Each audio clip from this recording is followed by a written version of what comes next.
El siguiente bloque es presentado por la Iglesia Metodista Independiente de Chile. Para la sola gloria de Dios.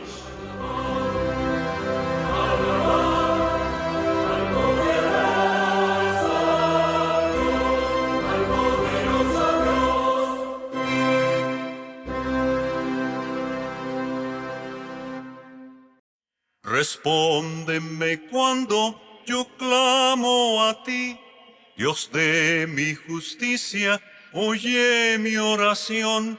Estaba en angustia y me hiciste ensanchar. Ten misericordia, oye mi oración. Ten misericordia, oye mi oración. Hijos de los hombres, ¿por qué cambiaréis mi honra en infamia? Lo malo amaréis. Buscáis la mentira, por tanto sabed. Jehová ha escogido al santo, yo sé. Jehová ha escogido al santo, lo sé. Cuando a él clamare, Jehová me oirá. Temblad y no pequéis, en él meditad. Estando en la cama, por tanto callad. Dale tu ofrenda y confía en Jehová. Dale tu ofrenda y confía en Jehová. Muchos los que dicen, ¿quién nos mostrará el bien? Más nos alza su rostro Jehová, su luz resplandece, alegría nos da, mayor que la de ellos en gran abundar, mayor que la de ellos en gran abundar. En paz yo me acuesto y así dormiré, pues yo he confiado y así viviré. Temblad y no pequéis, confiad en él. Hijos de los hombres, a él clamaré. Hijos de los hombres, a él clamaré.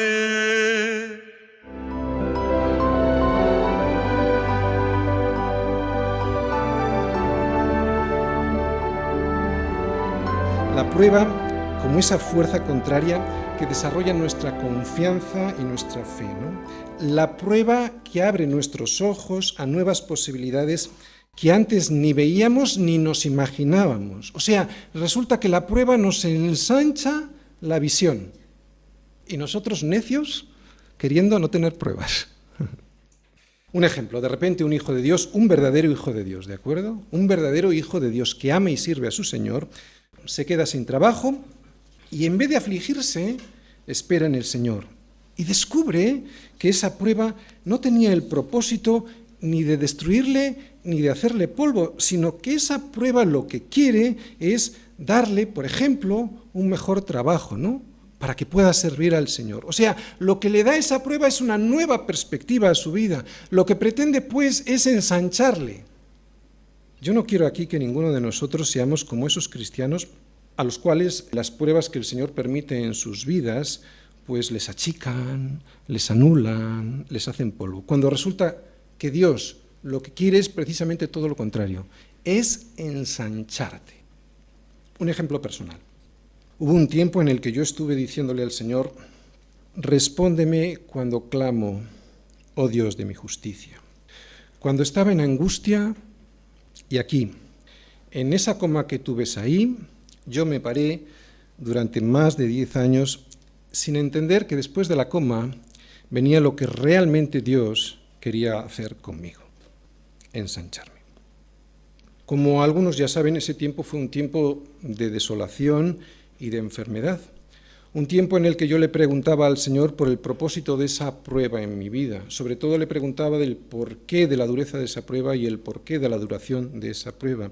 Y no escuchaba ninguna respuesta, pero no la escuchaba por la dureza de mi corazón. Yo no le escuchaba a Él porque solo me escuchaba a mí, y eso era porque solo estaba pensando en mí y en mi bienestar. Mis motivos para clamar a Dios eran equivocados. Pedía salud, pero no para su gloria, sino para mi comodidad. Y aunque eso parezca que está muy bien y que es muy piadoso, Dios no es mi sirvienta. Dios es mi Señor. Y yo lo único que debo de hacer es pedirle para servirle. Solo después de tener este entendimiento y de decirle, está bien, Señor, no me des salud, pero yo te voy a servir, pues bien, después de este entendimiento y de la obediencia a ese entendimiento, el Señor me hizo ensanchar. Yo hoy no estaría aquí sirviendo a la iglesia del Señor sin esa durísima prueba que me hizo ensanchar. Por eso hoy yo también puedo decir, como dice David en este salmo, cuando estaba en angustia, tú me hiciste ensanchar. Yo sé que esto para el mundo es una locura, incluso muchos de los cristianos, con comillas, a los que yo se lo contaba, me miraban como si yo fuese un bicho raro. Pero yo sé que el Señor, después de la angustia, me hizo ensanchar, me hizo descubrir nuevas fronteras. Escucha bien esto que te voy a decir, ¿de acuerdo? Sigue siendo, vamos a decir, mi experiencia personal, pero basada en este versículo, pero puede ser muy importante para ti.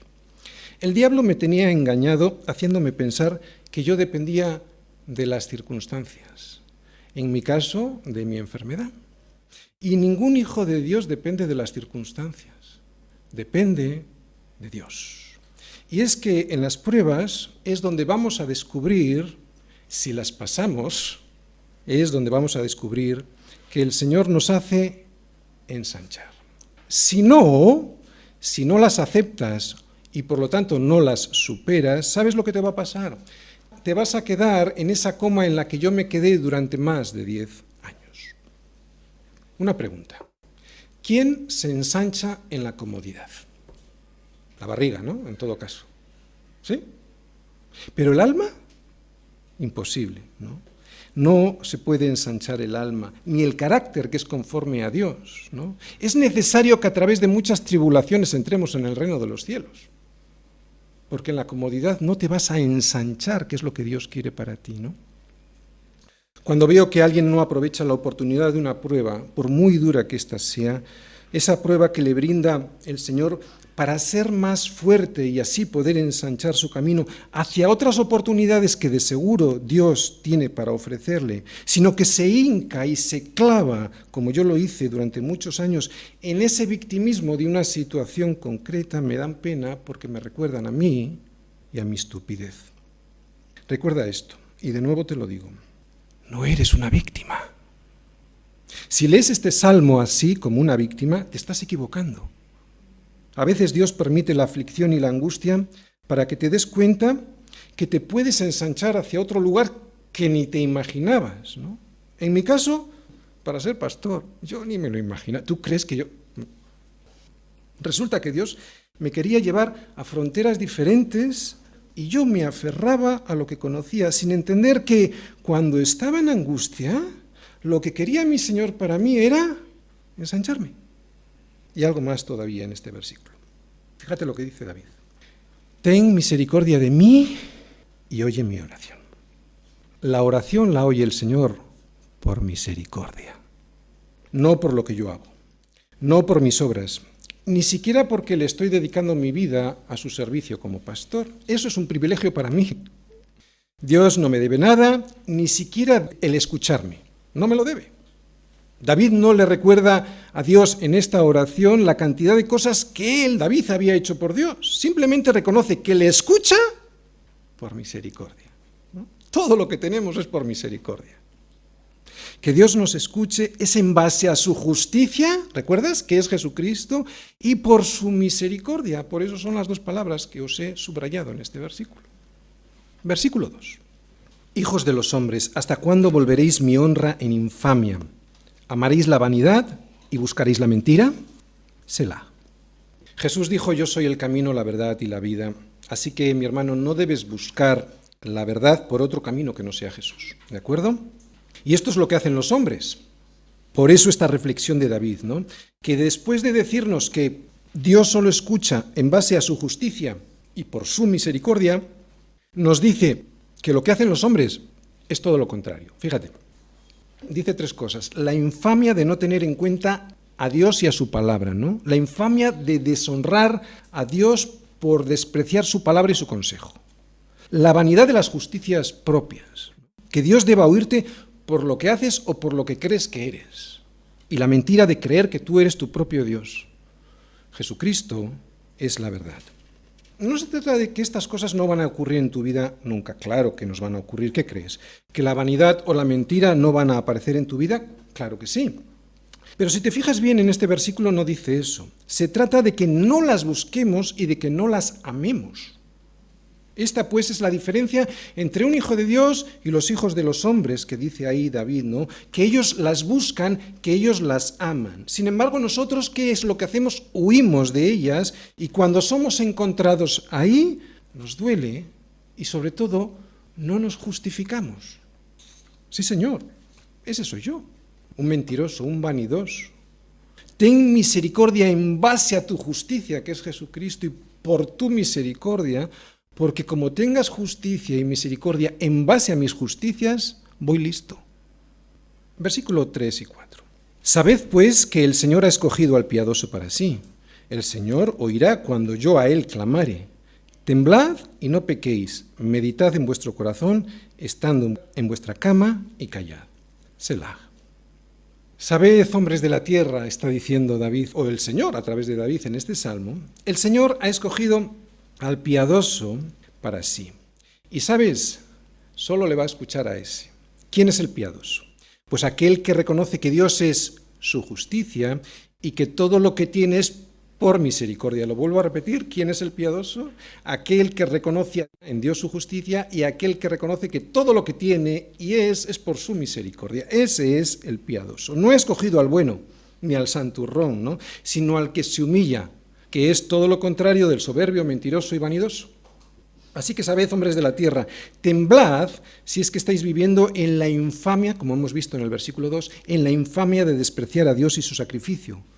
Ese sacrificio que consistió en enviar a Jesucristo, a su Hijo, a morir por vosotros. Temblad si es que creéis que Dios os debe algo por la vanidad de vuestras obras. Temblad si es que escogéis el camino de la mentira y no el camino que se llama la verdad, que es Jesucristo. Esto es lo que está diciendo en estos versículos, ¿no? Tiembla y no peques, despreciando el consejo de Dios. Y dice algo más, medita. Medita todo esto y hazlo por las noches, porque es un salmo vespertino. O sea, cuando estés en la cama, y hazlo calladito, porque calladitos se nos ve más guapos. Es que, pero,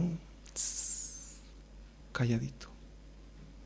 Cualquier meditación delante de Dios que hagamos mientras nos estemos justificando será inútil, calladito. Dios ni hablará ni escuchará, solo escucha y solo le habla a aquel que tiene un corazón contrito y humillado, o sea, calladito. Es que, pero mira lo que me hizo. ¿Entendemos? La última palabra es fundamental. Y callad. Selah. Medita en ello. Versículo 5. Dice así: ofreced sacrificios de justicia y confiad en el Señor. Bien, David sigue aconsejándonos que ofrezcamos sacrificios de justicia y vemos, fíjate en este versículo, que el mejor sacrificio de justicia es poner nuestra confianza en Dios y en su provisión para nosotros, que son sus misericordias. Es que la provisión de Dios para nuestras vidas es por pura misericordia y es para que hagamos la voluntad que Él tiene para nosotros. No lo que podemos conseguir nosotros porque somos muy buenos, ¿de acuerdo? Porque entonces ya sería un sacrificio de vanidad. Siempre tengo que reconocer que es por misericordia. Eso no significa que nos crucemos de brazos y no hacemos nada, no. Lo que significa es que todo aquello que lo hacemos porque es nuestra obligación sin más. No me gloriaré en lo que yo hice porque soy un siervo inútil. Esto es lo que nos dice Jesús, ¿no? Que después de aceptar el servicio a un Señor que es Él, lo que debemos hacer, lo hacemos porque teníamos que hacerlo y punto, ¿no? No para colgarme alguna medalla y mucho menos para que Dios me deba algo por ello. Jesús lo dijo así. ¿Acaso da gracias? Está hablando de un señor. ¿Acaso da gracias al siervo, este señor, porque hizo lo que se le había mandado? Pienso que no, dice Jesús. Así también vosotros, cuando hayáis hecho todo lo que os ha sido ordenado, decid, siervos inútiles somos, pues lo que debíamos hacer hicimos. Pues bien, así deben ser nuestros sacrificios de justicia, ¿no? Los sacrificios que hace un siervo a su Señor, un Señor que se llama justicia, que es Jesucristo, ¿no? Que aquello que debíamos hacer, lo hacemos y punto, sin esperar nada a cambio. Oye, ¿quién puede hacer esto? ¿Quién puede servir de esta manera como un siervo sin derechos? Nadie. Por eso los frutos que salen de mi vida y que son frutos de justicia, son frutos que produce Él en mí, porque yo no podría. Es imposible, no surgen de una naturaleza no regenerada, ¿no? De hecho, cada vez que lo intento en mis fuerzas, y vosotros también seguro que lo habéis comprobado, cada vez que lo intento en mis fuerzas fracaso. Sacrificios de justicia, por tanto, son frutos de justicia que hace Él en mí, si es que Él está viviendo en mí. Estamos tan llenos de nuestra propia gloria que cuando hacemos estas cosas, aquellas que decimos que hacemos para el Señor, nos cuesta ver en ellas la gloria de Dios, ¿no? Y es que resulta que siervos inútiles somos. Los sacrificios de justicia son, como os digo, los que Él hace en mí. Y eso solo es posible con un corazón contrito y humillado. Otra vez, siervos inútiles somos, pues lo que debíamos hacer, hicimos. ¿Te das cuenta cómo incluso lo que debemos hacer es por su misericordia? Quiero volver a llevarte, que seguro que conoces el versículo Romanos 12:1, para que veas lo que acabo de decir. Está muy claro. Dice así Romanos 12:1, así dice Pablo a los romanos. Así que, hermanos, os ruego por las misericordias de Dios que presentéis vuestros cuerpos en sacrificio vivo, santo, agradable a Dios, que es vuestro culto racional. ¿Cómo es que tú o yo podemos presentar nuestro cuerpo como un culto, un sacrificio vivo, santo, agradable a Dios? Por las misericordias de Dios. ¿Te das cuenta? Hasta esto, hasta poder ofrecer sacrificios de justicia es por misericordia. Versículo 6. Dice así, muchos son los que dicen, ¿quién nos mostrará el bien? Alza sobre nosotros, oh Señor, la luz de tu rostro. Muy bien, en este versículo vemos que David hace otra reflexión. Fijaros bien, porque está medio escondida. Dice así, muchos son los que dicen, ¿quién nos mostrará el bien? Pues él mismo responde, alza sobre nosotros, oh Señor, la luz de tu rostro. El bien es el Señor, y ese bien está en la luz de su rostro. Por eso David le dice, álzala sobre nosotros, porque somos nosotros los que la tenemos que mostrar al mundo. ¿Cómo crees que David podía en esos momentos reflejar la luz de su rostro si estaba pasando por dificultades? Pues muy sencillo, por lo que vimos en el versículo 1. Cuando estaba en angustia, tú me hiciste ensanchar. Gracias a las pruebas, presta atención, porque gracias a las pruebas nosotros podemos mostrar la luz de Dios al mundo. ¿Cuándo mejor que cuando pasamos una prueba y ven que no hay nada que nos altere ni que nos destruya, sino que nos ensancha para poder mostrar la luz de Dios al mundo? Así que vuelve a leer este versículo. Fíjate, seguro que no te habías fijado. Muchos son los que dicen, ¿quién nos mostrará el bien? David se responde, ¿quién? Lo dice ahí, ¿quién? Pues nosotros, porque dice, alza sobre nosotros, oh Señor, la luz de tu rostro. ¿Para qué? Pues para que podamos reflejarla al mundo. ¿Quién sino la Iglesia podrá mostrar el bien que es la luz de su rostro? Sobre todo, como acabo de decir, a través de las pruebas que hacen que mi fe se ensanche y puedan ver que confío en Él, pase lo que pase alrededor de mí, ¿no? Alza, oh Señor, sobre nosotros la luz de tu rostro. Yo no sé hasta dónde vaya a llegar la repercusión de aquella aflicción de la que yo os comenté al inicio de la predicación. Lo que sí sé es que ya, de momento, mucha gente conoció el Evangelio gracias a aquella situación que cuando estaba en angustia me hizo ensanchar. Porque aquella situación, ¿sabéis lo que provocó? Que la luz de su rostro se alzara sobre mí y yo me pusiera a servirle. Sol y Deo Gloria. Versículo 7. Tú diste alegría a mi corazón mayor que la de ellos cuando abundaba su grano y su mosto. Otra cosa. Nunca serán nuestras circunstancias las que nos proporcionen la satisfacción que produce gozo, el gozo de verdad. La alegría que Dios deposita sobre la cabeza de aquel que recibe su gracia es mayor, muchísimo mayor, que la de aquellos que tienen su confianza en esas cosas efímeras que se pudren y se pierden porque la polilla y el orín las corrompen. Nosotros no. Nosotros nos hacemos tesoros en el cielo, donde ni la polilla ni el orín corrompen y donde los ladrones no minan ni hurtan. Todos aquellos que depositan su confianza en la abundancia de grano y mosto no se dan cuenta de que nuestra alegría es mucho mayor que la de ellos, porque incluso en la adversidad el Señor nos hace ensanchar.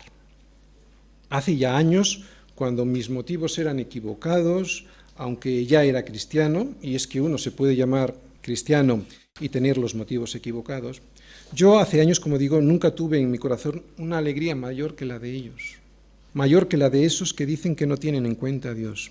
Y fue precisamente eso, el darme cuenta que mi alegría no era mayor que la de ellos, lo que me hizo reflexionar sobre mi situación y ser honesto con Dios y conmigo mismo. Yo le decía al Señor, ¿por qué? ¿Por qué mi alegría es tan efímera como la de ellos si se suponía que la Escritura a mí me prometía pues otro gozo, no otro gozo mucho más genuino y permanente que la de ellos? Pues por mis motivos, porque mis motivos eran equivocados. Por eso predico como predico, para que a ti no te pase como a mí, para que tú no te quedes durante décadas parado en esa coma del versículo 1 en la que yo me quedé parado, por mis motivos equivocados. Puede que fuera salvo, pero no tenía el gozo de su salvación. Gracias a Dios, Él fue cambiando mis motivos hasta hacerme descubrir que estaban profundamente equivocados, porque solo deseaba satisfacerme a mí, de forma piadosa, pero solo quería satisfacerme a mí, por la dureza de mi corazón. Pero cuando los motivos son los correctos, cuando acierto a dar en el blanco, entonces viene el versículo 8. En paz me acostaré y asimismo dormiré, porque solo tú, Señor, me haces vivir confiado. La prueba nos hace ensanchar.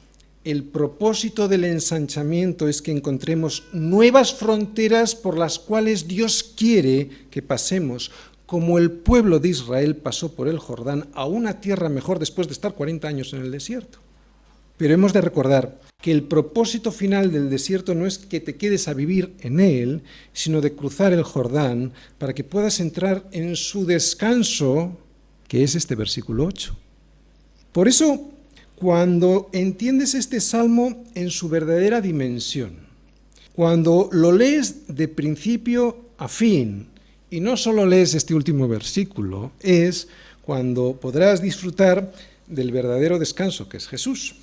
Solo entonces, cuando, como hemos leído, no te dominen, escucha esto, otra vez lo repito, cuando no te dominen las circunstancias a ti, sino que lo que te domine a ti, o sea, lo que te domine tu vida, sea el propósito que Dios ha establecido para tu vida, solo entonces será cuando puedas decir, en paz me acostaré y asimismo dormiré, porque solo tú, Señor, me haces vivir confiado. Selah. No viene ahí, pero yo he dejado la reflexión para el final de la predicación, para decirte lo siguiente. Por la noche, cuando te vayas a acostar, puedes leer este Salmo 4 como una oración vespertina, ¿no? David lo canta así. Él está en angustia, pero sabe que esa aflicción lo va a ensanchar. Claro, si reconoce la justicia y la misericordia de Dios y rechaza la vanidad y la mentira. Por eso es que David, además de descubrir el propósito que Dios tenía para él, que era ensancharle, consigue que la luz de su rostro resplandezca sobre él. Así que tú también haz como David. Por la noche, cuando te vayas a descansar, háblale a tu alma a través de este salmo y no dejes que tu mente quede cautiva por las circunstancias que te rodean. Recuerda que es la aflicción en donde el Señor quiere ensancharte. No te claves, no te quedes ahí en la aflicción. Mira más allá porque Él quiere ensancharte. Por la noche, Cuando te vayas a acostar, además, también habrás de reflexionar sobre esa prosperidad efímera, vanidosa y mentirosa de todos aquellos que, aunque les abunde el grano y el mosto, desprecian a Dios y su palabra. Por eso, por la noche, cuando te vayas a acostar, en lugar de quejarte por tu mala suerte, quédate calladito, ¿vale? Lo dice el Salmo, no lo digo yo. Recuerda que la verdadera prosperidad no es tener cosas, sino que la verdadera prosperidad es la eterna, que la verdadera prosperidad es estar viviendo en Él porque Él es la vida. Vida eterna incluso aquí, ahora, mientras estamos viviendo en esta tierra. Por la noche, cuando te vayas a acostar, recuerda también que en vez de estar quejándote a Dios por todas esas cosas que no tienes tú, pero que los demás sí, cosas todas ellas muy buenas, pero que si te fijas en ellas, a lo único que te llevará es a envidiar y a equivocarte, porque querrás tener lo mismo. Y puede que eso, por muy bueno que sea, no sea lo que Dios tiene para ti. O sí, igual lo quiere para ti, pero no sea el momento. Como digo, por la noche, en vez de estar quejándote por esas cosas que no tienes, recuerda pedirle a Dios otra cosa que hemos visto en el Salmo, otra cosa que sí es su voluntad. Recuerda pedirle a Dios por esto, poder ser un reflejo de su gloria, de la luz de su rostro, para que los demás puedan llegar a conocer a Cristo. Daniel 9:18. Dice así: Inclina, oh Dios mío, tu oído y oye. Abre tus ojos y mira nuestras desolaciones y la ciudad sobre la cual es invocado tu nombre.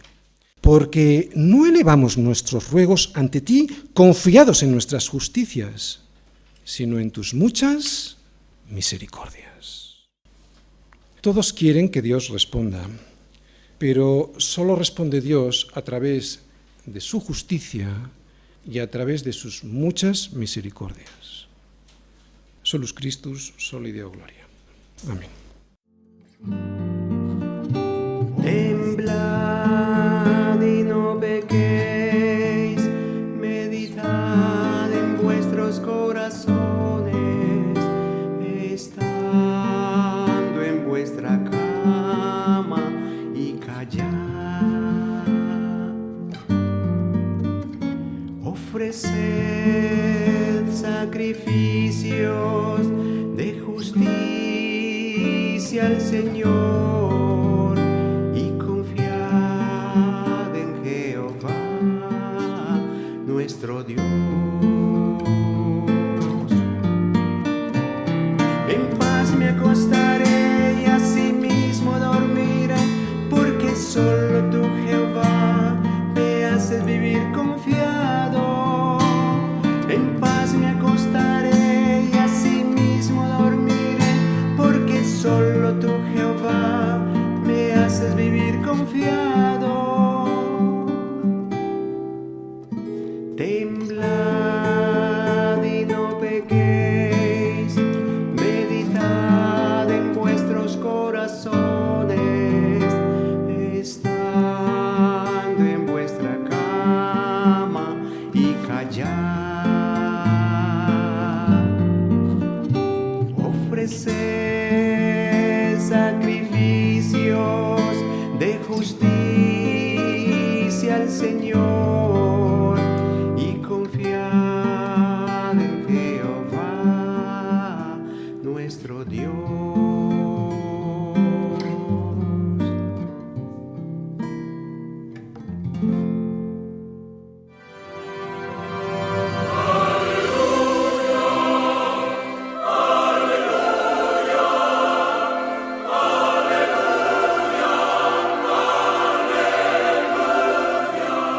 Y aquí concluye nuestro programa de hoy. Los dejamos cordialmente invitados a nuestra próxima edición de Palabra Fiel, para ser más edificados, equipados y establecidos en la fe que es en Cristo Jesús, Señor nuestro. El Señor les bendiga.